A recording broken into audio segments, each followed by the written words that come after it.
রেলগাড়ির কামরায় হঠাৎ দেখা, ভাবিনি সম্ভব হবে কোনো দিন।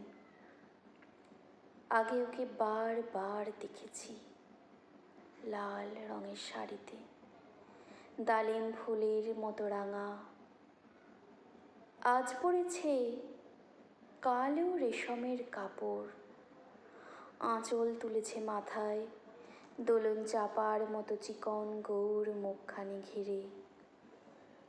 মনে হলো কালো রঙে একটা গভীর দূরত্ব ঘনিয়ে নিয়েছে নিজের চারদিকে, যে দূরত্ব সর্ষে ক্ষেতের সেই সীমানায়, শালবনির নীলাঞ্জনে। থমকে গেল আমার সমস্ত মনটা। চেনা লোককে দেখলে অচেনার গাম্ভীর্যে। হঠাৎ খবরের কাগজ ফেলে দিয়ে আমাকে করলে নমস্কার। সমাজবিধির পথ গেল খুলে। আলাপ করলেন শুরু, কেমন আছো, কেমন চলছে সংসার ইত্যাদি। সে রইল জানলার বাইরের দিকে চেয়ে, যেন কাছের দিনের ছোঁয়াচ পার হওয়া চাহনিতে। দিলে অত্যন্ত ছোট দুটো একটা জবাব, কোনোটা বা দিলেই না।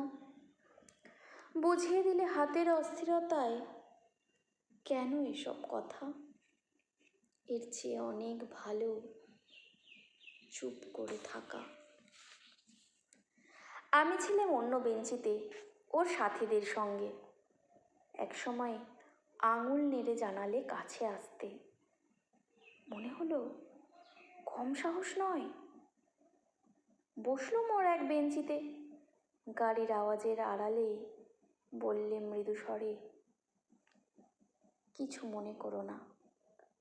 সময় কোথা সময় নষ্ট করবার? আমাকে নামতে হবে পরের স্টেশনে। দূরে যাবে তুমি, দেখা হবে না আর কোনো দিনই। তাই যে প্রশ্নটার জবাব এতকাল থেমে আছে, শুনব তোমার মুখে।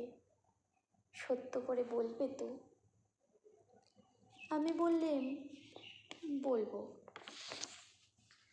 বাইরের আকাশের দিকে তাকিয়েই শুধলো, আমাদের গেছে যেদিন।